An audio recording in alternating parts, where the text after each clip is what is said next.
आदरणीय प्रधानमंत्री जी ने एक प्रकार से ये बताया कि भारतीय जनता पार्टी अब केवल राजनीतिक आंदोलन भर नहीं है, तो उसका रूपांतरण एक सामाजिक आंदोलन में हुआ है, जो समाज के सामाजिक आर्थिक परिवर्तन के लिए काम करने वाला, कार्य करने वाला उपकरण इस रूप से आज कार्य कर रही है। और उसी अनुरूप हमारे कार्यकर्ताओं ने भी काम करना चाहिए। बॉर्डर विलेजेस के साथ हमारा संपर्क ज़्यादा बने, उनका मेन स्ट्रीमिंग ये हम लोग कर पाए और वहाँ पर हमारी एक्टिविटी बढ़े, ताकि हमारा संपर्क सूत्र भी वहाँ बने और हमारी विकास की योजनाएं भी बॉर्डर तक पहुँचे। उसी प्रकार से आकांक्षी जिलों के विकास में भारतीय जनता पार्टी के कार्यकर्ताओं की भूमिका हो। तो देवेंद्र फडणवीस जो महाराष्ट्र के उप मुख्यमंत्री हैं, राष्ट्रीय कार्यकारिणी की जो बैठक हुई दिल्ली में 2 दिन की, उसमें प्रधानमंत्री जी ने क्या बोला उसका हमें सार बता रहे थे, जिसका थोड़ा अंश हमने आपको सुनवाया। इसमें बहुत सारी बातें अंदर की गई, ये हम लोग लाइव नहीं सुन रहे थे, तो जो देवेंद्र जी के माध्यम से हम लोगों को पता चला वो ये है कि चुनाव के लिए फुल फ्लेजेड तैयारी भारतीय जनता पार्टी और सरकार ने कर ली है। और मोदी जी ने कार्यकर्ताओं का आह्वान करते हुए ये कहा कि वो उन इलाकों में भी जाएं या उन वर्गों से, उन लोगों से भी मिलें जिनसे नहीं संपर्क हो पाता था या किसी कारणवश दूरी थी, उस दूरी को कम करें। जैसा कि वो खुद कह रहे थे देवेंद्र जी कि बॉर्डर इलाकों में ज़्यादा अपनी पहुंच बनाए, वहाँ लोगों से मिलें, काम करें। और ये एक अमृत काल जो चल रहा है, उसमें एक बड़ी बात जो मुझे समझ में आ रही है कि भाजपा अब एक राजनीतिक तौर पे ही केवल मत देखिए, एक सामाजिक पहल और आंदोलन के तौर पे है, जिसमें सर्व समाज को जोड़े। ये अपने आप में अंडरलाइन है कि आप सभी समाज के सभी वर्गों को जोड़िए, और सिर्फ इसलिए किसी से नहीं मिलना है कि वोट उससे लेना है, इसलिए मिलना है क्योंकि आपको उसको अपने साथ जोड़ना है। ये उन्होंने अपने कार्यकर्ताओं को शिक्षा दी और ये भी कहा कि आप अलग अलग इलाकों में जाएं, लोगों से मिलें, छोटे छोटे कार्यक्रम करें, कार्यकर्ताओं से मिलें, जागरूक करें। 400 दिन बचे हैं चुनाव के और उस 400 दिन में आपको ये तैयारी करनी है। तो एक मूवमेंट बनाना है, एक मोमेंटम बनाना है चुनाव से पहले, और एक सर्वसमावेशी कार्यक्रम के तहत। और तमाम सारी बातें अलग अलग जगहों पे आपने चलते देखते सुनी हुई होंगी। तो इसी पे हम आज चर्चा करना चाहते हैं कि भारतीय जनता पार्टी चुनाव के मद्देनज़र, चाहे वो 2023 के सेमीफाइनल्स हो या 2024 का बड़ा यूनियन इलेक्शन हो, उसके लिए कमर कस के हर तरीके से तैयार है। अपने कार्यकर्ताओं को उसने निर्देश दे दिए हैं, जिस पे हम लोग, वो लोग काम करें, उस पर हम लोग बातचीत करेंगे। दूसरी तरफ कांग्रेस की भी एक यात्रा चल रही है, वो उसको राजनीतिक यात्रा नहीं मानते, वो भारत जोड़ो यात्रा मानते हैं, और राहुल जी बीच बीच में कई जगहों पे अलग अलग चर्चाएं और बयान देते हैं। इसी पे आज बातचीत होगी कि क्या स्थिति बनती हुई दिख रही है, और 2024 के लिए जो मोदी जी का मंत्र कार्यकर्ताओं को दिया गया है वो उसको एनालाइज कैसे करें। बातचीत करने के लिए हमारे साथ जो प्रवक्ता हैं और जो एनालिसिस करेंगे, उनसे मैं आपका परिचय करा दूं। भारतीय जनता पार्टी के प्रवक्ता राकेश त्रिपाठी जी हैं हमारे साथ, लखनऊ से जुड़ रहे हैं, और कांग्रेस के प्रवक्ता सुरेंद्र राजपूत जी, सुरेंद्र जी भी लखनऊ से ही जुड़ रहे हैं हमारे साथ। इसके साथ ही समाजवादी पार्टी प्रवक्ता आशुतोष वर्मा जी भी जुड़ेंगे। साथ ही 2 बहुत ही वरिष्ठ पत्रकार और राजनीतिक विश्लेषक प्रदीप सिंह जी और अम्बेडकर यूनिवर्सिटी के प्रोफेसर अभय दुबे जी हमारे साथ जुड़े हुए। आप सबका बहुत बहुत स्वागत है सर। राकेश जी, जो बात मोदी जी ने कही, चूँकि हम लोगों ने मार्फत सुनी, सीधे नहीं सुन पाए, देवेंद्र जी के मार्फत सुनी, जब वो ये कह रहे थे कि बीजेपी अब एक राजनीतिक दल के तौर पे, राजनीतिक एक्टिविटी के तौर पे देखिए, एक सामाजिक आंदोलन के तौर पे, इसका क्या मतलब है? देखिए, भारतीय जनता पार्टी ने आज जब कई राज्यों में सत्ता है, केंद्र में सत्ता है, तो हमने इस पार्टी के नाते अपनी जिम्मेदारी, जवाबदेही को और बढ़ाया है। भारतीय जनता पार्टी अब केवल सत्ता प्राप्त करने वाला एक राजनीतिक दल नहीं है, केवल चुनावी कार्यक्रमों में लगातार संलग्न रहने वाले कार्यकर्ताओं का समूह नहीं है, बल्कि इस समाज परिवर्तन के लिए, व्यवस्था परिवर्तन के लिए सत्ता के साथ सहयोगी होना, सत्ता के उपलब्धियों को जनता तक पहुंचाना और जनता के फीडबैक सत्ता तक लाना।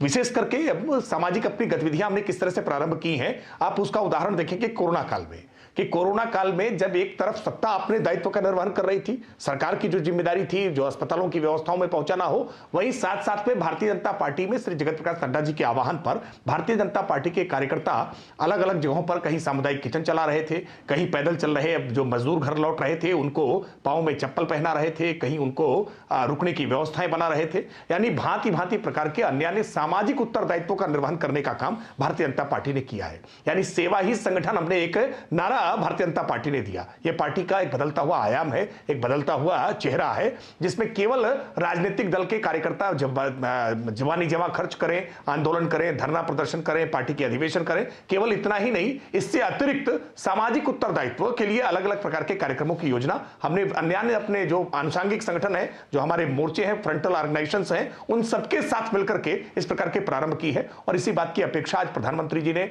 इस राष्ट्रीय कार्यकारिणी की बैठक में भी की है कि हम समाज को अपने साथ खड़े करने के लिए अलग अलग भिन्न प्रकार की गतिविधियों में रचनात्मक तौर पर उनके साथ जुड़े। हम स्पोर्ट्स की एक्टिविटीज को बढ़ाने के लिए हम उनके साथ जुड़ करके उस तरह के कार्यक्रमों में भागीदार हो, कलमकारों को साथ जोड़ने के लिए उनके लिए भिन्न प्रकार की योजनाएं बनाएं, समाज के प्रबुद्ध वर्ग के साथ जोड़ने के लिए उनके पास भिन्न प्रकार के कार्यक्रम बनाएं। यानी सामाजिक अलग अलग जो वर्गों में बटा हुआ समाज है, सभी समाज के वर्गों को साथ में लाने के लिए विभिन्न उस प्रकार के कार्यक्रमों की रचना करके उनके साथ जुड़े, अपना एक सामाजिक चेहरा लेकर के सामने आए। ये प्रयास प्रधानमंत्री जी के आज भाषण से था कि भारतीय जनता पार्टी इस बात का क्या मतलब है राजनीतिक दल के तौर पर केवल आरोप प्रत्यारोप से बाहर आए। हाँ, आरोप प्रत्यारोप से बाहर आए, बहुत महत्वपूर्ण बात है। आरोप प्रत्यारोप से बाहर आए, गलत बयानबाजी न करें और उन लोगों से भी मिले जिनसे आपको वोट नहीं मिलते हैं, खाली वोट के लिए ना मिले। इसका क्या मतलब है?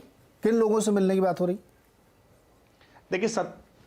देखिए नीरज जी, सरकार केवल उनकी नहीं होती है जिन्होंने वोट किया है। जिन्होंने वोट नहीं किया है, सरकार उनके लिए भी काम करती है, और जिन्होंने वोट नहीं किया है वो आगे आने वाले समय में वोट करने वाले बने। मैं उदाहरण इसका संघ से दूंगा, जो कि हमारे लिए वैचारिक अधिष्ठान हम वहां से लेते हैं। संघ में गोलवलकर जी से पूछा कि स्वयंसेवक कौन होते हैं, उन्होंने कहा स्वयंसेवक दो तरह के होते हैं, एक वर्तमान जो आज स्वयंसेवक है और दूसरा वो जो भविष्य में हमारा स्वयंसेवक बनेगा।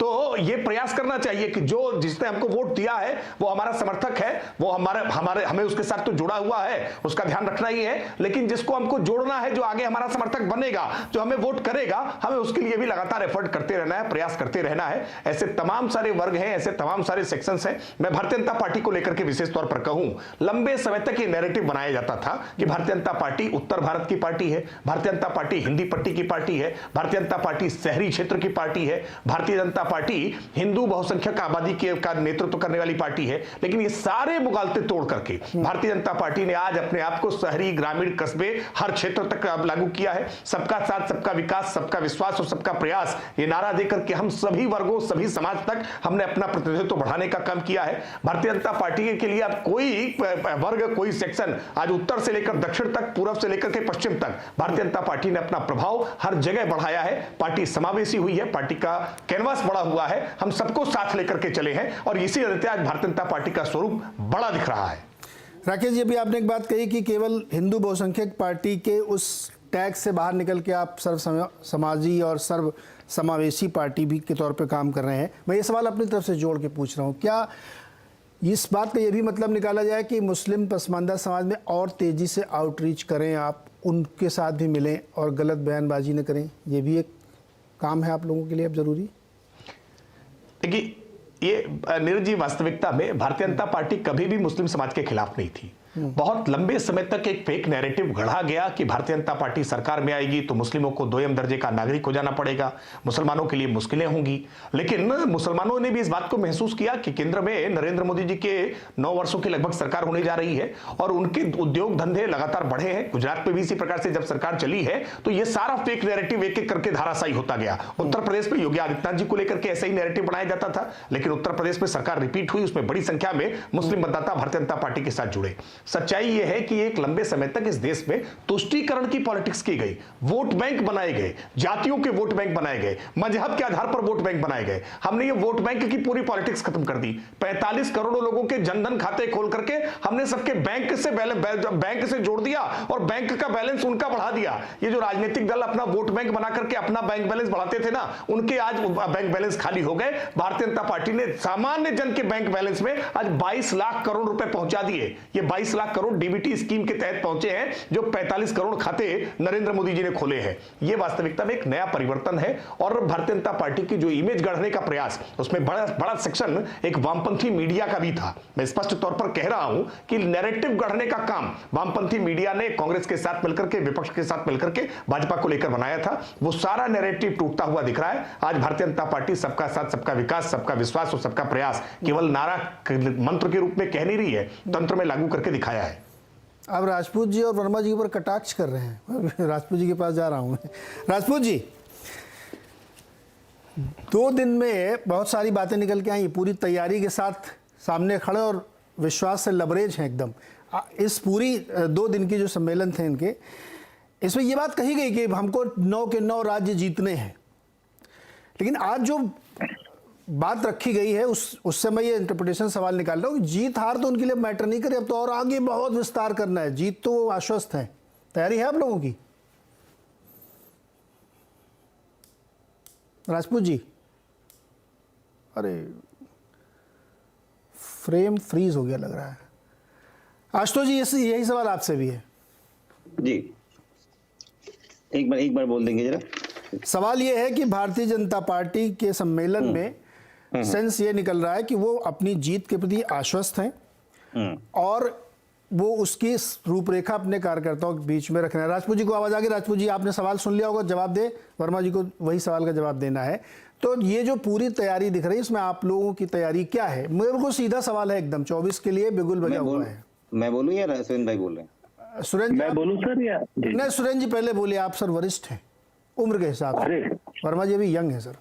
नहीं, अगर वरिष्ठता की बात कर, नहीं, मैंने इसीलिए, देखिए मैं भी थोड़ा डिप्लोमेटिक प्ले करता हूँ, मैंने उम्र के हिसाब से कर दिया। अब तो कोई डिबेट ही नहीं सर। बोलिए राजपूत जी।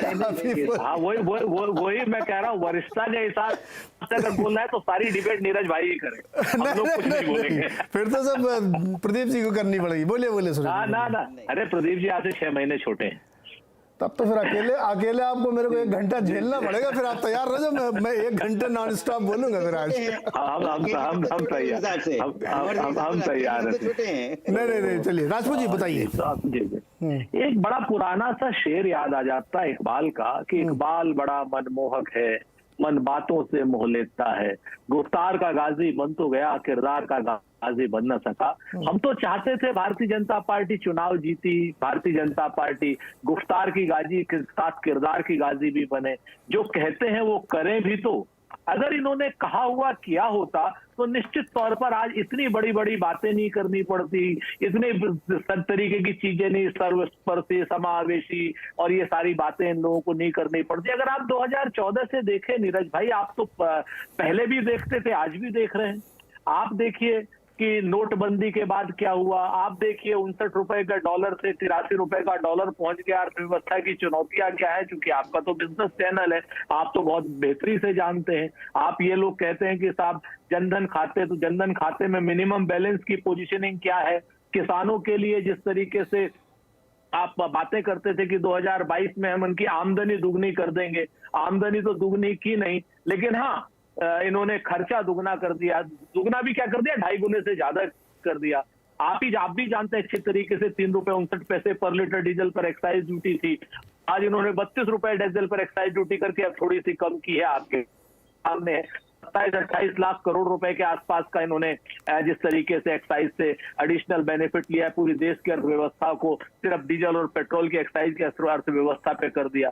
आप जानते हैं 2014 में देश के ऊपर 50 लाख करोड़ का खर्च क्या नाम कर्ज था। आज की डेट में 150 लाख करोड़ का कर्ज है। तो सच बात यह है कि इन लोगों की कथनी और करने में बहुत फर्क है। मैं सोशल इंडेक्सेस पे नहीं जाऊंगा, मैं इस पे नहीं जाऊंगा कि पत्रकारों की सूचकांक की क्या स्थिति है, इन सब बातों पे नहीं जाऊंगा, लेकिन मैं महंगाई पर जरूर जाऊंगा, मैं बेरोजगारी पर जरूर जाऊंगा, मैं निश्चित रूप से सांप्रदायिक विद्वेष जिसको आप खत्म करने की बात कर रहे हैं मोदी जी, मैं उस पर भी जरूर जाऊंगा। तो ये सारी की सारी चीजें भारत जोड़ो यात्रा में हम लोग उठा रहे हैं और हम सारी बात कर रहे हैं, और प्रधानमंत्री जी को ये बात करनी पड़ रही है कि साहब आपको सर्वस्पर्शी होना पड़ेगा भारतीय जनता पार्टी को। तो ये अपने आप में भारत जोड़ो यात्रा की भी सफलता है कहीं ना कहीं।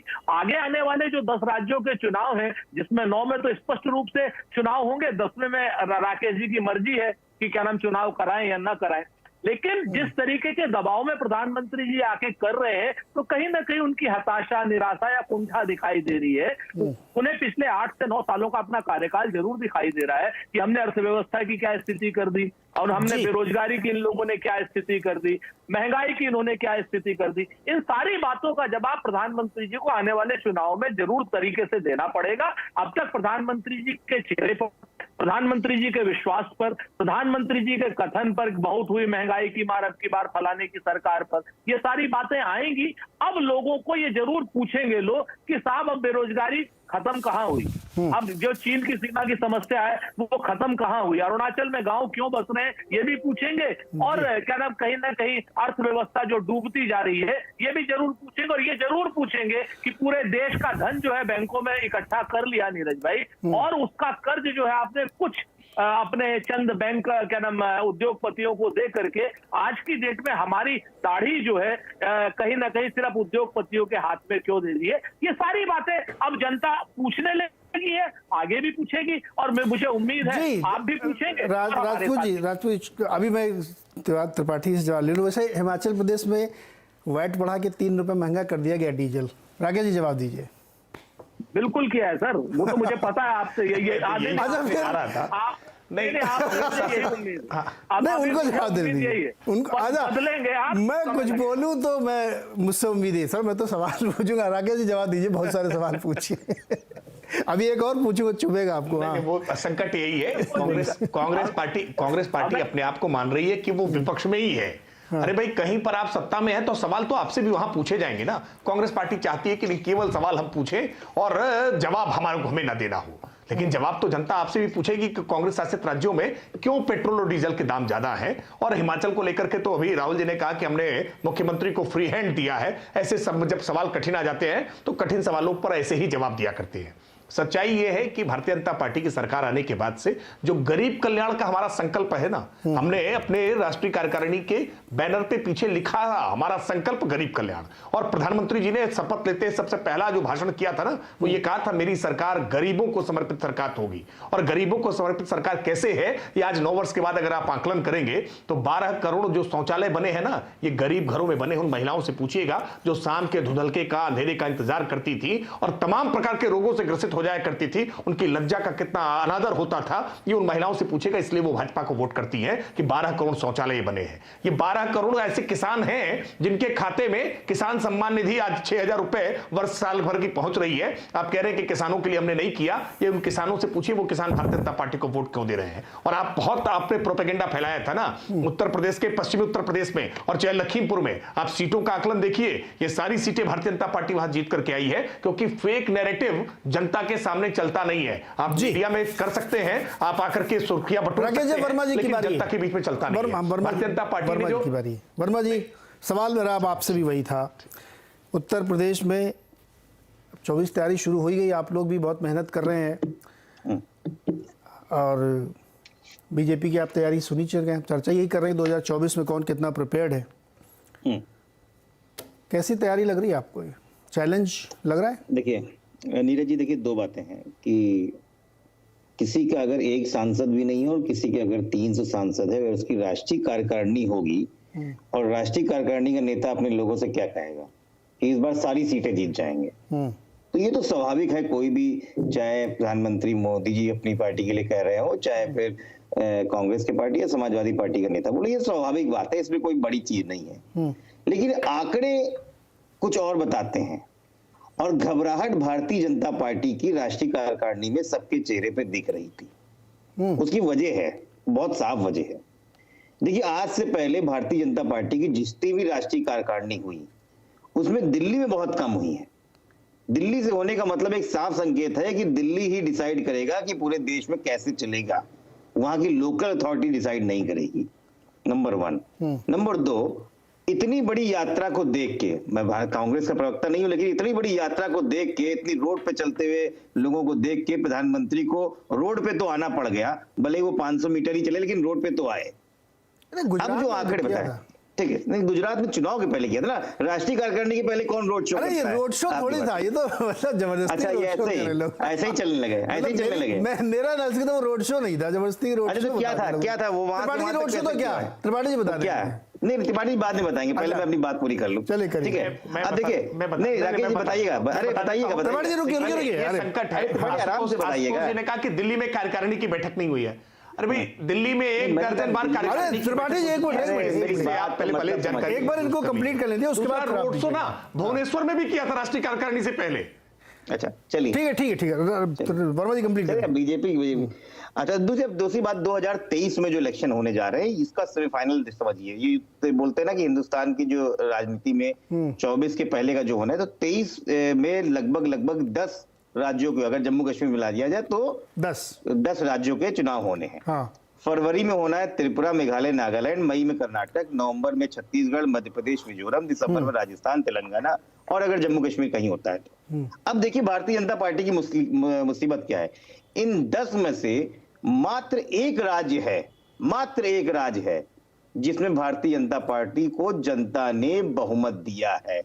ये है परेशानी का सबसे बड़ा सबब। ये बात कहेंगे कैसे, वो है त्रिपुरा में भारतीय जनता पार्टी को बहुमत मिला है, इसके अलावा कहीं भी बहुमत जनता ने नहीं दिया है, आशीर्वाद नहीं दिया है। देखिए कैसे।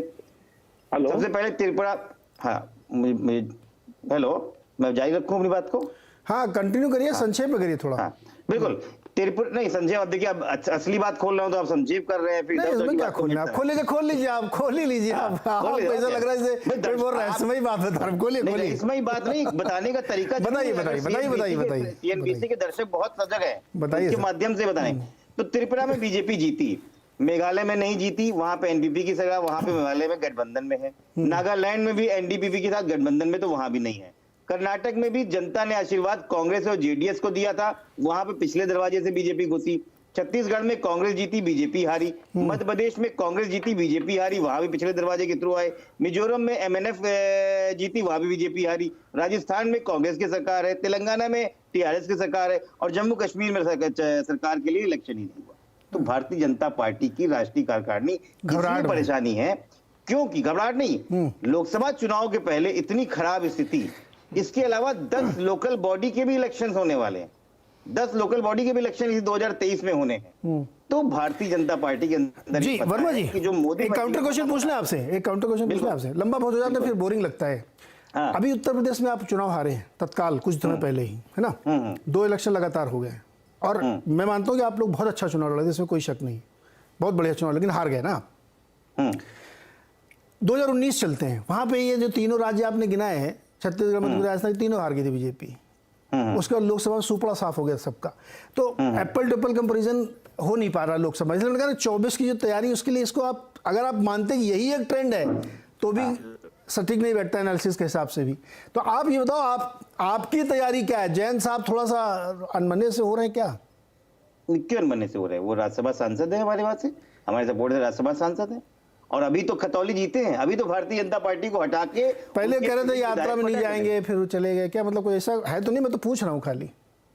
नहीं देखिए, ये कोई भाई, उनकी अपनी पार्टी है, वो डिसीजन लेंगे। हमारे साथ वो गठबंधन में 2022 में थे, हमने उनसे वादा किया कि राज्यसभा में आपको भेजेंगे, राज्यसभा मैंने भेजा।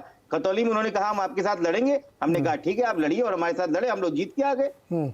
भाई हमने तो भारतीय जनता पार्टी को सीधे सीधे चुनौती दी, खतौली सिटिंग सीट हटाई, और वहां पर जिसपे मैनपुरी सबकी पूरी पार्टी लगी हुई थी जी कि भाई किसी तरीके से हरा दो, वहां 3 लाख से ज्यादा मतों से हराया समाजवादी पार्टी ने। तो हम तो किसी बात से परेशान ही नहीं है। परेशानी का सबब राष्ट्रीय कार्यकारिणी में कहीं ना कहीं दिख रहा है, और कहीं ना कहीं वो जो मोदी मैजिक है जिसके सहारे ये लोग चलने की कोशिश कर रहे हैं, वो घटता हुआ दिख रहा है। इसलिए ये इधर उधर की बातें हो रही है जो मोदी जी ने बोला भी। राकेश जी बहुत क्विक कमेंट, घबरा रहे हैं आप लोग? नहीं, बिल्कुल नहीं घबरा रहे, हम पूरे भरोसे के साथ हैं, क्योंकि ये जो 9 राज्यों के चुनाव हो रहे हैं, इन 9 राज्यों में भारतीय जनता पार्टी के लिए गेन करने के लिए बहुत सारी संभावनाएं हैं। राजस्थान में तो बहुत मुश्किलें बच रही थी कि ये सरकार का कार्यकाल पूरा हो पाएगा कि नहीं हो पाएगा, रोज अब गई सरकार तब गई सरकार, ऐसा मामला चल रहा था। और अभी नेतृत्व परिवर्तन को लेकर के कैसा वितंडावाद हुआ है सबने देखा है। हमें पूरा भरोसा है कि राजस्थान में इस बार भारतीय जनता पार्टी पूर्ण बहुमत की सरकार वहां बनाएगी। मध्य प्रदेश में भारतीय जनता पार्टी ने लंबे समय तक शासन किया है। एक लोक लुभावन कुछ बातें वहां किसानों के कर्ज माफी और इस तरह की बातें करके कमलनाथ जी सरकार बहुत मामूली अंतर से बनाने में कामयाब हुए थे, लेकिन अपने ही अंतर कलह से उनकी सरकार गिर गई, क्योंकि जितने वादे करके आए थे ना, क्योंकि चुनाव में जाते हैं तो इससे बहुत सारी फ्री की रेवड़ी बांटने वाले बहुत सारे वादे कर डालते हैं, लेकिन जमीन पर उतार नहीं पाते हैं। अंतर कलह से गिर करके खुद ही सरकार गिर गई थी। भारतीय जनता पार्टी मध्य प्रदेश में भी सरकार रिपीट करेगी, भारतीय जनता पार्टी छत्तीसगढ़ में भी सरकार इस बार बनाने जा रही है। हमें पूरा भरोसा है कि 9 के 9 राज्यों में भारतीय जनता पार्टी बहुत बेहतर प्रदर्शन करने जा रही है। और विधानसभा के चुनाव के बाद जब लोकसभा का चुनाव होगा ना, तो उसमें और समाजवादी पार्टी के मैं प्रवक्ता को बहुत तारीफ करूंगा कि इन्होंने अच्छा अध्ययन किया है राज्यों को लेकर के, लेकिन ये अध्ययन केवल किताबों में डिबेटों में कर पाते हैं। आज फिर समाजवादी पार्टी ने प्रवक्ताओं की लिस्ट जारी कर दी है। अरे भाई, आप केवल टीवी पर ही मजबूत रहेंगे, जमीन पर भी होंगे। मुलायम सिंह यादव जी का बड़ा सपना था राष्ट्रीय दल बनाने का, प्रयास भी कर रहे थे, कई राज्यों में जाकर के चुनाव लड़ाते थे, लेकिन जब से अखिलेश जी बने हैं ना, पार्टी मैनपुरी तक सीमित हो गई। यानी उत्तर प्रदेश में भी अब पूर्वांचल, बुंदेलखंड और पश्चिमी उत्तर प्रदेश तक नहीं, अब मैनपुरी तक सीमित होती जा रही है। पहले अपनी पार्टी को ठीक करिए, राष्ट्रीय फलक पर लेके आइए, तब मणिपुर, मिजोरम और नागालैंड की चर्चा करिए। छोटा छोटा राजपूत जी, इससे पहले कि मैं इतना धक्का लगा है कि अभी तक मैनपुरी याद आ रहा है। दुबे जी और प्रदीप जी के पास मैं जाऊंगा चर्चा करने के लिए। अगर आपको जोड़ना तो आपको जोड़ दीजिए सर। राजपूत जी। नहीं, मुझे अभी इस वक्त मैं भारतीय जनता पार्टी के सारे विद्वान नेताओं को, प्रवक्ताओं को देख रहा हूं कि 8 साल में इनके ऊपर इतना इस हद का अहंकार आ गया है कि किसी आदमी को मैनपुरी की पार्टी बता देंगे, किसी आदमी को बता देंगे 44 सांसदों की पार्टी है। मुझे एक चीज नहीं समझ में आती, चुनती जनता है। 84 में आपके पास भी 2 सांसद थे, और 2012 से पहले राकेश त्रिपाठी जी, आप मुझे बताओ उत्तर प्रदेश में कब 10 सांसद से ऊपर हुए आपके, नंबर 1, और कब 40-42 से ऊपर विधायक होते थे। आप लोग बेवजह, आप लोग तो इतने सत्ता लोलुप लोग हो कि अपनी पूरी की पूरी विचारधारा का, पूरी की पूरी पार्टी का जनता पार्टी में विलय कर दिए थे 1977 में, सिर्फ सत्ता की प्राप्ति के लिए। ये तो आपकी नीति नियम सिद्धांत है, सिर्फ सत्ता आपका सिद्धांत है, और सत्ता ही मोदी जी का सिद्धांत है। तो मैं तो नीरज भाई इनसे बहुत साफ कह रहा हूं कि इस वक्त ये लोग निहायत रूप से सिर्फ सत्ता के लिए भाग रहे हैं। सामाजिक और सर्वस्पर्श के लिए भागते तो इस तरीके की अहंकारपूर्ण भाषा का उपयोग विशेष रूप से जनता के लिए नहीं करते। इस समय महंगाई की मार से जनता को निजात दिलाते, बेरोजगारी की मार से जनता को निजात दिलाते, सांप्रदायिक ध्रुवीकरण की मार से जनता को निजात दिलाते। ये लोग तो इन सारी चीजों पर बात न करके कभी हिंदू मुसलमान पर बात करेंगे, कभी भारत पाकिस्तान पर बात करेंगे, कभी भाई से भाई को लड़ाने की बात करेंगे, और कभी खाम खा के जो छोटे छोटे उस पर टीवी पर बहस करेंगे। और 2014 के बाद टीवी ने भी इन लोगों का ऐसा साथ देना शुरू कर दिया कि सत्ता से सवाल नहीं पूछते। जी राजपूत जी, लंबा हो गया बहुत, अब रुकिए ना सर। अब जरा कहा था इसलिए मैं बोल दिया, मैं तो नहीं बोला नहीं सर, बुलाया हमने बोलने के लिए। प्रदीप जी और दुबे जी। प्रदीप सर, आपने क्या मेकआउट किया इस 2 दिन की कार्यकारिणी की बैठक में, जो मोदी जी ने बात की, तैयारी उनकी, क्या आप इससे क्या मेकआउट कर रहे हैं 24 के लिहाज से? नहीं, देखिए, बीजेपी कोशिश कर रही है कि उसका सामाजिक आधार लगातार बढ़े, और इसके लिए पहले सरकार की योजनाएं, सरकारी योजनाओं के जरिए समाज के विभिन्न अंगों तक, वर्गों तक पहुंचने की कोशिश की। वहां एक ट्रांसपेरेंसी से उन योजनाओं को लागू किया तो एक विश्वास जीता है। आज अगर बीजेपी पसमानदा समाज की बात कर रही है तो ये बहुत आज से आप 2 साल, 3 साल या 5 साल पहले ये कल्पना भी नहीं कर सकते थे कि बीजेपी इस तरह का कोई प्रयास करने की सोच भी रही है। तो कुल कोशिश ये है कि सामाजिक आधार पार्टी का ज्यादा से ज्यादा बढ़े, उसका भौगोलिक विस्तार हो और सामाजिक विस्तार दोनों एक साथ हो। दूसरी बात यह है कि जो प्रधानमंत्री ने बात कही कि समाज को जोड़ने की बात, देखिए बहुत सी योजनाएं सरकार की होती हैं, और ये इसी सरकार की बात नहीं कर रहा हूं, सभी सरकारों की, जिसमें जन भागीदारी का बहुत महत्व होता है। आप स्वच्छता अभियान को देख लीजिए, पर्यावरण की दृष्टि से जो काम किए जाने हैं उनको देख लीजिए, जल संरक्षण को देख लीजिए। जब तक समाज की भागीदारी नहीं होगी, हिस्सेदारी नहीं होगी, उनकी सहभागिता नहीं होगी, केवल सरकार ये काम नहीं कर सकती, ये समझाने की कोशिश लगातार प्रधानमंत्री नरेंद्र मोदी कर रहे हैं कि लोगों को भी जुड़ना पड़ेगा, और पार्टी के लोगों से कह रहे हैं कि आप जाकर जुड़िए, जो आपको वोट नहीं देते उनसे भी मिलिए, बात कीजिए। तो ये जो कोशिश हो रही है लगातार अपना सामाजिक आधार को विस्तार करने का, उसका फायदा बीजेपी को मिलता हुआ दिखाई दे रहा है। दूसरी बात, राजनीति में एक बहुत बड़ी बात होती है, बहुत बड़ा प्लस पॉइंट होता है किसी भी पार्टी के, अगर उसके पास लीडरशिप ऐसी हो जिसकी विश्वसनीयता हो, तो उसको लाभ दूसरों की तुलना में ज्यादा मिलता है, उसकी बात सुनी जाती है, समझी जाती है, उसके आधार पर लोग फैसला करते हैं। तो आज जो स्थिति है, 2 चुनाव, लोकसभा चुनाव के नतीजे देखने के बाद, कि नरेंद्र मोदी की लोकप्रियता में कोई कमी आई हो, कम से कम दिखाई नहीं देता। जितने सर्वे आ रहे हैं, जितनी इस तरह की रिपोर्ट्स आ रही हैं, उन सबको देखिए, विपक्ष के पास मुद्दों की कोई कमी नहीं, सरकार के खिलाफ मुद्दों की कोई कमी नहीं, सरकार की कमियों में कोई कमी नहीं, लेकिन विपक्ष के पास मुझे लगता है वो लड़ने का मादा नहीं। जब आप सारे मतभेद भुलाकर आपका जो सबसे बड़ा विरोधी या दुश्मन, राजनीति में दुश्मन नहीं होता, ये शब्द नहीं इस्तेमाल करना चाहिए, लेकिन जो सबसे बड़ा विरोधी है, उससे लड़ने के लिए कमर कसकर एक साथ खड़े नहीं होते, तब तक जब तक आप बटे रहेंगे, इसी तरह से हारते रहेंगे। चुनाव में हार जीत होती रहती है। मैं बात कर रहा हूँ लोकसभा चुनाव की, विधानसभाओं की नहीं। विधानसभा में कोई कहीं जीतेगा, कोई हारेगा, ये सिलसिला चलता रहेगा। 23 में भी चलेगा, 24 में भी चलेगा, 25 में भी चलेगा, उसके बाद भी चलेगा। लेकिन लोकसभा चुनाव की दृष्टि से जब देखता हूं, तो विपक्ष की वैसी कोई तैयारी नजर नहीं आती, जिस तरह से बीजेपी अभी से तैयारी कर रही है। अब कांग्रेस सबसे बड़ी विपक्षी पार्टी है, उसके नेता एक भारत जोड़ो यात्रा पर निकले हैं, बड़ी अच्छी पहल है, लेकिन सवाल ये वो कह रहे हैं कि ये गैर राजनीतिक। तो जब लोकसभा का चुनाव होने वाला है, उससे पहले आप कोई गैर राजनीतिक गतिविधि कर रहे हैं, वैसे करें, 5 साल लगातार करते रहे, कोई हर्ज नहीं, अच्छी बात। लेकिन एक पॉलिटिकल पार्टी को, वो अगर पॉलिटिक्स के बारे में नहीं सोचती है, वो अगर इलेक्शन के बारे में नहीं सोचती है, तो ये बड़ी गंभीर बात है। जैसे अभी आशुतोष जी ने कहा, मुझे सुनकर बड़ा आश्चर्य हुआ, उन्होंने कहा कि हमको कोई चिंता नहीं। जो पार्टी लगातार 4 चुनाव हार चुकी है, वो अगर कहे कि हमको कोई चिंता नहीं है, तो ये निश्चित रूप से चिंता की बात है। क्योंकि सबसे बड़ी पार्टी जो है उत्तर प्रदेश में, बीजेपी के बाद समाजवादी पार्टी, तो उसको चिंता इस बात की होनी चाहिए कि कैसे बीजेपी के सांसदों की संख्या कम की जाए, विधायकों की संख्या कम की जाए, सत्ता से बाहर किया जाए, ये चिंता होनी चाहिए उसको। क्योंकि 4 चुनाव हारने के बाद फिर आपके कार्यकर्ताओं का मनोबल कम होने लगता है, और ये इसके लिए फिर बड़ी लंबी लड़ाई लड़नी पड़ती है। जो लोग उदाहरण बार बार देते हैं कि बीजेपी की 84 में 2 सीटें थी, वो इस बात को भूल जाते हैं कि उसके बाद बीजेपी ने किया क्या। बीजेपी ने अपने सबसे लोकप्रिय नेता अटल बिहारी वाजपेयी को अध्यक्ष पद से हटा दिया, पूरा राष्ट्रीय जो संगठन था उसमें बदलाव कर दिया, राज्यों में बदलाव कर दिया। जो 1980 में स्थापना के समय बीजेपी की गांधीवादी समाजवाद को लेकर चले थे, उस विचारधारा को छोड़ दिया। उसके बाद वो अयोध्या आंदोलन में शामिल हो गई। तो एक लंबी श्रृंखला है बीजेपी ने जो कदम उठाए। ये बताइए हमें कि 14 और 19 हारने के बाद कांग्रेस पार्टी ने क्या किया? कोई मंथन किया, कोई विचार किया? उनके वरिष्ठ नेता हैं ए.के. एंटनी, उनकी रिपोर्ट आई, उस पर कुछ हुआ आगे? नहीं, अब उन्होंने किया ना सर, अध्यक्ष बदल लिया, अपना नया अध्यक्ष कर लिया।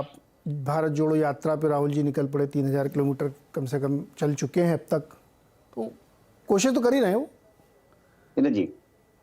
10 सेकंड। हाँ 10 सेकंड सर, मैं दुबे जी के पास गया नहीं सर, 10 सेकंड बोलिए। बस 10 सेकंड। नहीं, मैंने कभी ये नहीं कहा प्रदीप जी कि समाजवादी पार्टी कोई चिंता नहीं। इनफैक्ट मैंने ये कहा कि हमने अभी तो खतौली जीती है, आपसे छीनी है, और मैनपुरी जीती है।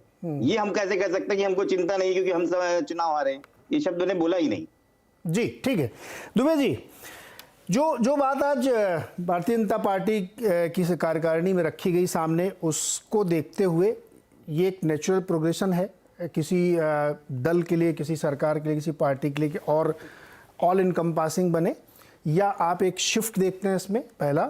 और दूसरा, क्या ये ऐसा लगता है आपको कि ये जो राजपूत जी बार बार कह रहे हैं कि बेरोजगारी, महंगाई, ये सब राष्ट्रीय स्तर पे 2024 में कोई मुद्दे होंगे? नीरज जी, मैं दो बातें कहूंगा। पहली बात तो यह है कि जब कांग्रेस का दबदबा था आजादी की तुरंत बाद पहले 2 दशक में, 1947 से लेकर 67 तक, तो उस वक्त हम लोग जो समाज विज्ञान की दुनिया के लोग थे, तो हम लोग उसको डोमिनेंट पार्टी सिस्टम कहा करते थे। और डोमिनेंट पार्टी सिस्टम को हिंदी में बड़ा अच्छा प्रोफेसर योगेश अटल ने उसका अनुवाद किया था, एक दल महाप्रबल। कि वो दल था, वो सब जगह प्रबल था, चुनाव जीते या हारे, लेकिन उसका दबदबा बिल्कुल स्पष्ट था। अब भारतीय जनता पार्टी भी 2 लोकसभा चुनाव जीतने के बाद में और कई विधानसभा चुनाव जीतने के बाद में मानसिक तौर पर, मानस के स्तर पर वो इस अब मानने लगी है कि वो भी कांग्रेस की तरह ही एक दल महाप्रबल बन गई है और वो उसी तरीके से अपने आप को राष्ट्रीय मंच पर पेश करना चाहती है। लेकिन इस प्रक्रिया में भारतीय जनता पार्टी का नेतृत्व, जो कि बहुत बुद्धिमान नेतृत्व मैं मानता हूं, वो ये भी जानता है कि जितना केंद्र में उसकी हालत मजबूत है, राज्यों के स्तर पर उसकी स्थिति मजबूत नहीं है। राज्यों में भाजपा को बहुत ऊंच नीच का सामना करना पड़ता है और वो काफी कोशिशों के बावजूद भी कई राज्यों के चुनाव नहीं जीत पाती है। अभी देखिए हिमाचल प्रदेश को देखिए, हिमाचल प्रदेश में प्रधानमंत्री ने स्वयं कितना हस्तक्षेप किया, यहां तक कि उन्होंने बागी उम्मीदवारों को, प्रधानमंत्री स्तर के व्यक्ति ने फोन करके कहा कि भाई आप अपना पर्चा वापस ले लीजिए। लेकिन बागी उम्मीदवार भाजपा को हराने पे इतने आमादा थे कि उन्होंने उनकी बात नहीं मानी और भाजपा हिमाचल प्रदेश में चुनाव हार गई। तो मैं कहना यह चाहता हूं कि राज्यों के स्तर पर भारतीय जनता पार्टी कमजोरी महसूस करती है और अभी वो तो 400 दिन दूर है 2024 का चुनाव। अभी तो 9 राज्यों में या 10 राज्यों में उसे चुनाव लड़ना है। ये बात सही है कि पिछली बार विधानसभा के कई महत्वपूर्ण चुनाव हारने के बावजूद भी भाजपा ने लोकसभा चुनाव जीत लिया था, लेकिन परिस्थितियां अलग थी। उसके अंदर वो स्ट्राइक हो गई थी और कई ऐसे मसले हो गए थे जो कि अनायास भाजपा के पक्ष में स्थिति बन गई थी। अगर वो सब मसले नहीं होते तो भाजपा को उस चुनाव में भी दिक्कतों का सामना करना पड़ सकता था। मैं नहीं जानता कि इस चुनाव में भी अनायास ऐसी परिस्थिति बन सकती है कि वो घुसकर मारा पिछली बार हो रहा था, इस बार कुछ और होने लगे। मुझे नहीं पता है कि इस बार क्या होगा, किसी को भी नहीं पता है। तो मैं कहना ये चाहता हूं कि अगर इस बार भी कई राज्यों में भाजपा चुनाव हारती है तो जरूरी नहीं है कि आसमान से कोई मुद्दा टपकेगा भाजपा की गोदी में और वो लोकसभा के चुनाव को पिछली बार की तरह ही जीत लेगी। दूसरी बात यह है कि पिछली बार के मुकाबले देश की आर्थिक स्थिति बहुत खराब है। इसको सब लोग जानते हैं, जो बिल्कुल निष्पक्ष लोग हैं। आप उन्हीं के लेख वगैरह पढ़िए, जो भाजपा की आर्थिक स्थिति बहुत खराब है, महंगाई बहुत ज्यादा है। लेकिन यह भी बात सही है कि भाजपा ने एक बहुत बड़ा जिसे कहते हैं सब्सिडी देने का एक तंत्र खड़ा किया है और उस तंत्र के आधार में वो जो उनकी आधार योजना है जिसमें लोगों के 45 करोड़ लोगों के उन्होंने अकाउंट्स खोले हैं। तो मैं ये कह रहा हूं कि ये जो भारतीय जनता पार्टी ने जो महंगाई, बेरोजगारी से जो जनता के अंदर नाराजगी है, क्षोभ है, उसको मुकाबला करने के लिए भी एक पेशबंदी बड़ी जबरदस्त कर ली है। लेकिन इसके बावजूद भाजपा का आलाकमान जब ये कल्पना करता होगा कि हम मान लीजिए 4-5 बड़े राज्य कर्नाटक में या छत्तीसगढ़ में या राजस्थान में या मध्य प्रदेश में चुनाव हार जाएं या कई जगह हम थोड़े से लड़खड़ा जाएं, तो फिर उसको लगता है कि लोकसभा में उसकी दावेदारी कमजोर हो जाएगी। मुझे लगता है कि इस कार्यकारिणी में वो लगातार इस अंतर्विरोध को संबोधित कर रहे हैं कि लोकसभा मजबूत है, राज्यों में स्थितियां उतनी मजबूत नहीं है, इस अंतर्विरोध को कैसे और ज्यादा नरम किया जाए। जी राकेश जी, कुछ जोड़ना, आप जवाब देना चाहते हैं आर्थिक स्थिति के बारे में लेकर के उन्होंने कहा? नहीं, मुझे लगता है शायद आर्थिक स्थिति के बारे में बात कर रहे थे तो मुझे लगा शायद पाकिस्तान के बारे में तो बात नहीं करने लगे कि कई बार पाकिस्तान की बात आजकल ज्यादा लोग करने लगते हैं। पाकिस्तान की आर्थिक स्थिति पूरे वैश्विक परिदृश्य में कोरोना के बाद, नहीं पूरे वैश्विक परिदृश्य में कोरोना के बाद क्या हालात उत्पन्न हुए, रूस और यूक्रेन के बाद क्या हालात उत्पन्न हुए, और इन सब के दृष्टि से अगर आप भारत की तुलना करके देखेंगे तो भारतीय जनता पार्टी की नरेंद्र मोदी सरकार ने भारत के विशेष तौर पर गरीब वर्ग को जिस तरह से संभाला है, जिस तरह से उसको आगे लेकर के चले हैं, मैं मानता हूं कि अपने आप में एक बड़ी उपलब्धि है और इस बड़ी उपलब्धि को नकारने का प्रयास नहीं करना चाहिए। ये महंगाई को लेकर के, बेरोजगारी को लेकर के काल्पनिक आंकड़े कई बार जो गढ़ने का प्रयास किया जाता है, मैं उदाहरण उत्तर प्रदेश से दूंगा क्योंकि हमारे 2 पैनलिस्ट उत्तर प्रदेश से साथ बैठे हुए हैं। आज अमेठी से खबर आई है कि अमेठी में AK-203 असॉल्ट राइफल्स बनना प्रारंभ हो गई है, इसी अमेठी से जहां से राहुल गांधी जी चुनाव हारे हैं। यानी कैसे परिवर्तन हुआ है उत्तर प्रदेश में अवैध असलहों के कारखाने हुआ करते थे, कैसे परिवर्तन हुआ है कि आज देश भारत के भीतर ही अपने आयुधों का निर्माण कर रहा है। 100 से ज्यादा ऐसे डिफेंस प्रोडक्ट हैं जो भारत अब भारत के भीतर निर्माण करने का काम कर रहा है। राकेश जी, आप ये कह रहे हैं कि महंगाई नहीं है, करने का काम किया है, अब जॉब सीकर नहीं है, जॉब क्रिएटर है। नहीं, महंगाई का जो सबसे प्रतिकूल प्रभाव होता है वो सबसे ज्यादा गरीब वर्ग पर होता है। उस गरीब वर्ग के लिए हमने चिंता करने का काम किया है। उसके आवास की चिंता हो, उसके लिए शौचालय की चिंता हो, उसके लिए बिजली के कनेक्शन की चिंता हो। 3 करोड़ 28 लाख ऐसे परिवार हैं जिनको हमने 5 लाख रुपए आयुष्मान कार्ड का लाभ दिया है, वरना गहने बिक जाया करते थे। उन माओं से पूछिए, उन पत्नियों से पूछिए, मंगलसूत्र गिरवी हो जाता था इलाज कराने के लिए। लेकिन वो इलाज आज जब भारतीय जनता पार्टी की सरकार पहुंचाती है ना, तो ये भारतीय जनता पार्टी को वोट देता है और फिर कहते हैं कि सर्जिकल स्ट्राइक से वोट मिल गया। कमेंट दुबे जी का इशारा कर रहे हैं जी। नीरज जी, देखिए, जब कोई पार्टी ये कहे कि हम लोगों को सब्सिडी दे रहे हैं, हम लोगों के खाते में मुफ्त पैसा पहुंचा रहे हैं, हम लोगों को ये वो अपने आप में स्वीकारोक्ति है कि आर्थिक प्रक्रियाएं गड़बड़ हैं। हाँ, बिल्कुल। आप लोगों की आमदनी नहीं बढ़ा पा रहे हैं, आप उत्पादन नहीं बढ़ा पा रहे हैं, निवेश कम है, आपका घाटा लगातार बढ़ता जा रहा है। ये तो अपने आप में स्वीकारोक्ति है। जैसे ही आप ये कहते हैं वैसे अपनी पोल अपने मुंह से खुद खोल देते हैं। तो देखिए, आज कोई किसी बच्चे से भी आप कहेंगे कि देश में महंगाई नहीं है तो वो हंसने लगेगा आपके ऊपर। बेरोजगारी नहीं है तो लोग आपका मजाक उड़ाएंगे। ठीक है, आप महंगाई बेरोजगारी के बावजूद भी कई चुनाव आपने जीते हैं, लेकिन मन में चिंता तो होती है भाई, इतनी महंगाई बेरोजगारी है और उसको रोकने के उपादान सरकार के पास है नहीं। दुबे जी, गुड इकोनॉमिक्स और बैड इकोनॉमिक्स के फेवर में आप बात कर रहे हैं, मुझे बहुत अच्छा लग रहा है कि अगर बहुत ज्यादा मैं एक छोटी सी बात केवल जोड़, सर मुझे ब्रेक लेना है त्रिपाठी जी, 5 सेकंड में बोले तो बोले। 5 सेकंड। ये बिल्कुल नहीं कह रहा हूं कि महंगाई, मैं ये बिल्कुल नहीं कह रहा हूं कि महंगाई और बेरोजगारी नहीं है। देखिए, देश में समस्याएं हैं, लेकिन समस्याओं का समाधान करने में भारतीय जनता पार्टी से तुलना करके जब कांग्रेस और अन्य क्षेत्रीय दलों को जनता देखती है तो वो पाती है कि भारतीय जनता पार्टी ज्यादा ईमानदारी से, ज्यादा परिश्रम से इन समस्याओं का समाधान कर रही है। दान दक्षिणा से अर्थव्यवस्था नहीं चलती है। अगर आपकी पार्टी और सरकार दान दक्षिणा पे विश्वास करती है तो वो एक अस्थायी समाधान है। ये बात सही है, हर लोकतांत्रिक सरकार को उसका इस्तेमाल करना चाहिए। दुबे जी सर, तो कोई बुरी बात नहीं है, सर मुझे ब्रेक लेना है। समाधान नहीं है, सरकार अर्थव्यवस्था इससे नहीं चलती है। सर बहुत ही इंटरेस्टिंग बात है। मैं अभी इसमें इकोनॉमिक डिबेट करूंगा। आपने गुड इकोनॉमिक्स और बैड इकोनॉमिक्स की बात की, जो बात इशारा मोंटेक सिंह अहलूवालिया ने किया है कि हर सरकारें वही काम कर रही हैं। त्रिपाठी जी, बुरा मत मानिएगा आप, ये जो सिस्टम होता है ना कि आप बहुत ज़्यादा लोगों को सहायता डायरेक्ट पहुंचाएं, उसके बहुत बाद के परिणाम होते हैं। आज देखिए, हर सरकार या तो वो कर रही है या वो करने का प्रॉमिस कर रही है। मोंटेक सिंह जी का वो बयान बहुत ही महत्वपूर्ण है, राजपूत जी को चुभेगा, लेकिन वो बात उन्होंने सही कही है।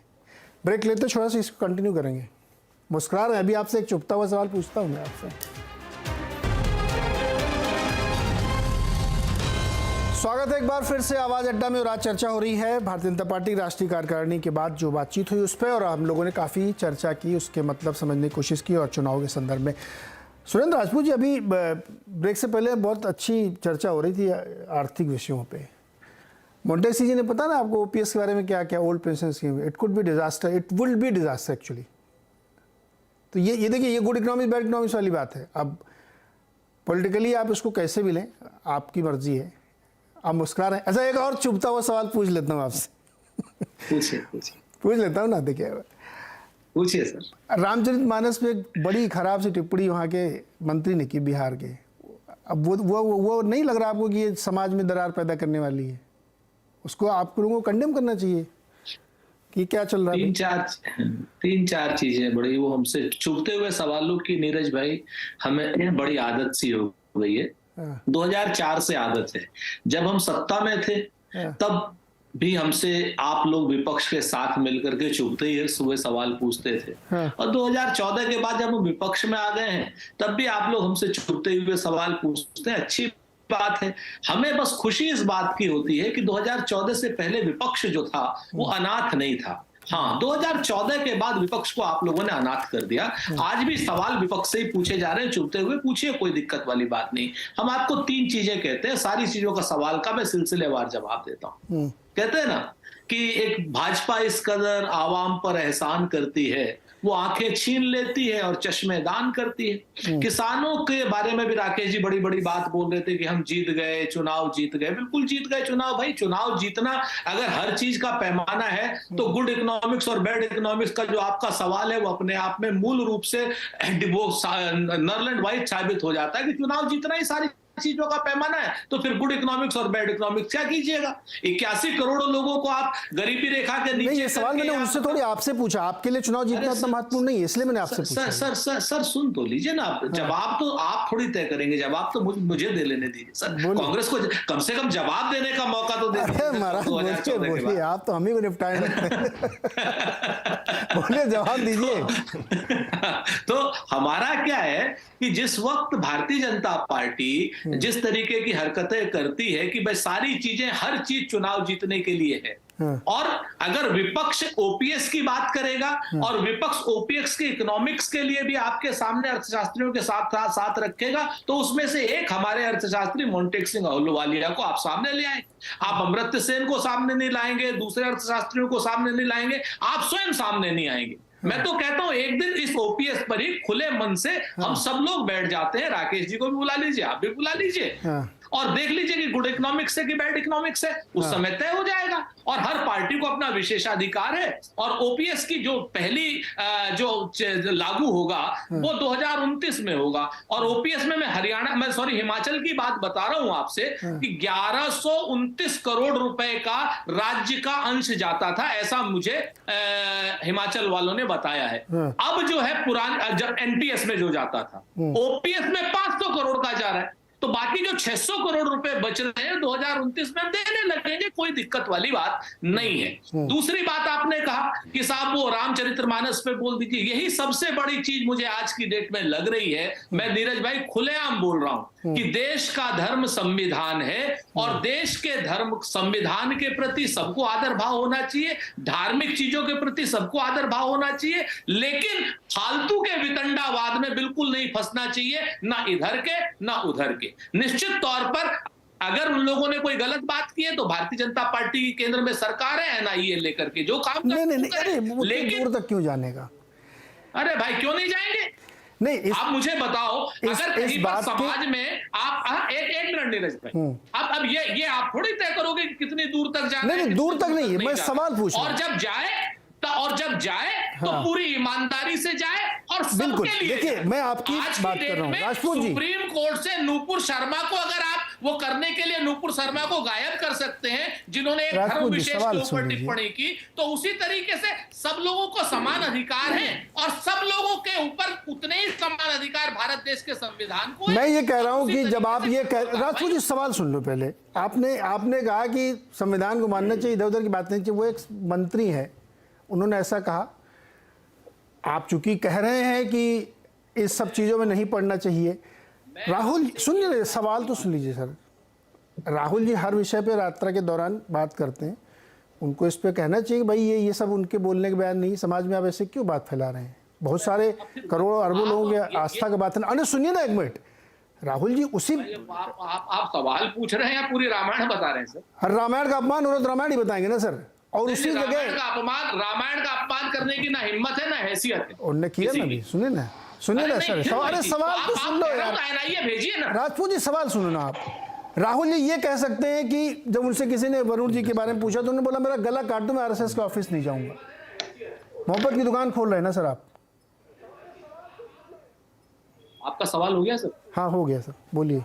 अब मैं आपको बताऊं कि राहुल जी को क्या कहना है और क्या नहीं कहना है, ना तो ये मैं तय करता हूं, मैं उनका प्रवक्ता हूं बड़ा अदना सा, और ना ही आप तय करते हैं चूंकि ना आप उनके राजनीतिक सलाहकार हैं। राहुल जी अपने सवालों के जवाब पूरी तरीके से खुद देते हैं। बेहतर होता अगर नीरज भाई एक बार ये भी सवाल कर लेते कि पिछले 22 सालों में नरेंद्र मोदी जी ने एक भी प्रेस कॉन्फ्रेंस नहीं करी। कम से कम राहुल जी 100 में से 99 सवालों का जवाब दे रहे हैं, लेकिन नरेंद्र मोदी जी तो कम से कम एक प्रेस कॉन्फ्रेंस करके एक सवाल का तो जवाब दे ले।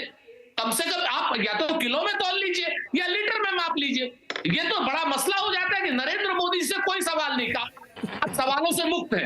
हाँ, राहुल जी चूंकि सारे सवालों के जवाब दे रहे हैं, इसलिए राहुल जी ने ये सवाल का जवाब क्यों नहीं दिया, ये जरूरी हो जाता है। तक नहीं, मैं उस सवाल का जवाब मैंने पूछा ही नहीं कि किस सवाल का जवाब, वो उनको बयान देना चाहिए था। मैं वो उनकी मर्जी, वो क्या चाहते हैं, मुझसे पूछ नहीं देंगे और राजपूत जी से पूछ नहीं देंगे। मैं आपसे सर फिर से सविनय निवेदन कर रहा हूं, मैं आपसे फिर से चाहते हैं, इसलिए मैंने पूछा है, दे या न दे ये उनकी मर्जी है राजपूत जी।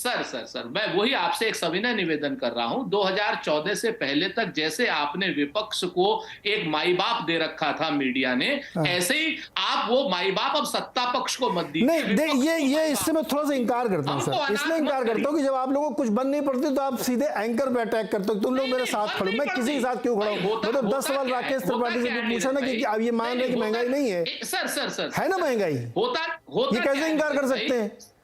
सुन तो लीजिए, होता क्या है कि सत्ता पक्ष से सवाल ऐसे पूछा जाता, सत्ता पक्ष से पूछेंगे राम की स्पेलिंग बताओ, प्रदीप सिंह से पूछेंगे सीता की आसान रखा जाता है राजपूत जी ना, मतलब पर्चा आसान नहीं होता सर, पर्चा सबके लिए टफ होता है। और आसान पर्चा जो होता है तो उसमें रैंकिंग बहुत ऊपर चली जाती है, 99 परसेंटाइल पे पास करना पड़ता है।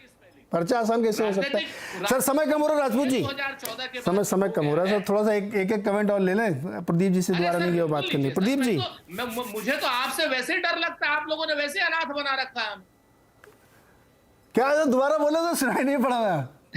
हमने कहा हमें तो आपसे वैसे भी डर लगता है सर, आपने वैसे ही अनाथ बना रखा है 2000। अरे महाराज आप भी, भारतीय जनता पार्टी को पूरा आपने आशीर्वाद दे रखा है। प्रदीप जी, मैंने एक सवाल अभी दुबई जी से पूछा, दुबई जी समय कम था शायद जवाब नहीं पाए, मैं 30 सेकंड में जवाब दोनों लोगों को चाहता हूँ।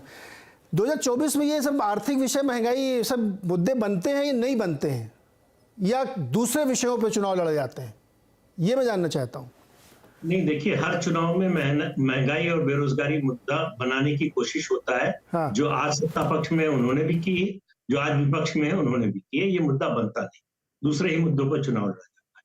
दूसरी बात ये जो हो रही है ना कि ये सब्सिडी क्यों दी जा रही है, इतना दिया जा रहा है, इसका मतलब अर्थव्यवस्था की हालत बहुत खराब है, इससे कोई नहीं इनकार नहीं कर सकता। आज हमको अगर 75 साल बाद ये सब करना पड़ रहा है तो इसका मतलब है कि अर्थव्यवस्था की स्थिति बहुत अच्छी नहीं है। लेकिन ऐसा क्यों है कि 2014 में एक नरेंद्र मोदी को आके 43 करोड़ बैंक खाते खोलने पड़ते हैं, क्यों 11 करोड़ शौचालय बनाने पड़ते हैं, क्यों नल से जल देने की जो है योजना चलानी पड़ती है, क्यों गरीबों को आवास देने की योजना चलानी पड़ती है, क्यों बिजली के कनेक्शन देने की योजना चलानी पड़ती जी। वो इसीलिए कि कुछ हुआ नहीं, या जो हुआ वो बहुत कम था। तो एक दिन में तो ये बदलने वाला नहीं है ना। 8 साल में जो 70 साल में नहीं हुआ वो 5 साल में 7 साल में बदल जाएगा, ऐसा होगा नहीं। दूसरी बात, वेलफेयर स्टेट की जिम्मेदारी है, वो छोड़ नहीं सकता कि हमने काम नहीं किया या पहले की सरकार ने काम नहीं किया इसलिए आप मरे चाहे जिए, आपकी मर्जी। तो बीजेपी ने जो किया है ये महंगाई बेरोजगारी का दंश कम करने का काम किया है कि ये जो लाभार्थी वर्ग तैयार हुआ है इसको लग रहा है कि उसके जीवन में कुछ बदलाव आ रहा है। अब उसका कितना चुनाव पर असर पड़ेगा 19 में पड़ चुका है। दूसरी बात, मैं ये भी नहीं मानने को तैयार हूं कि 2019 में जो भारत की अर्थव्यवस्था की स्थिति थी उससे ज्यादा खराब आज। प्रदीप, समय एकदम समाप्त हो रहा है, मैं माफी चाहूंगा दुबई जी आपके पास नहीं आ पा रहा हूँ, समय एकदम समाप्त हो रहा है। लेकिन एक यहाँ पे मैं वायदा करके जा रहा हूँ, जो बात अभी राजपूत जी ने भी कही, सबने कही कि ओपीएस बनाम एनपीएस पे एक चर्चा होनी चाहिए खुले मन से। मैं एकदम खुले मन से करूँगा, तथ्यों पे करूँगा, मेरा कोई व्यू नहीं है, लेकिन मैं ये जानना चाहता हूँ कि इसमें बहुत विवाद होता रहता है, लोग इधर उधर की बातें करते हैं। तो ओपीएस बनाम ईपीएस कौन अच्छी है, कौन बुरी है, किसमें क्या नुकसान, किसमें क्या फ़ायदे हैं, कौन पॉलिटिकल टूल है, कौन नहीं टूल है, इस पे चर्चा करूंगा। ये मेरा वायदा है और बहुत जल्द करूंगा, क्योंकि इस समय बजट की व्यस्तता है, इसलिए मैं कई बार हो सकता है ना कर पाऊँ, लेकिन ये मेरा वायदा है। विद ग्राफिक मैं रेडी हूँ, अभी कर सकता हूँ, लेकिन देखता हूँ जल्दी से जल्दी, बहुत जल्दी कोशिश करूंगा इस पर चर्चा। बहुत बहुत शुक्रिया हमारे साथ जुड़ने के लिए।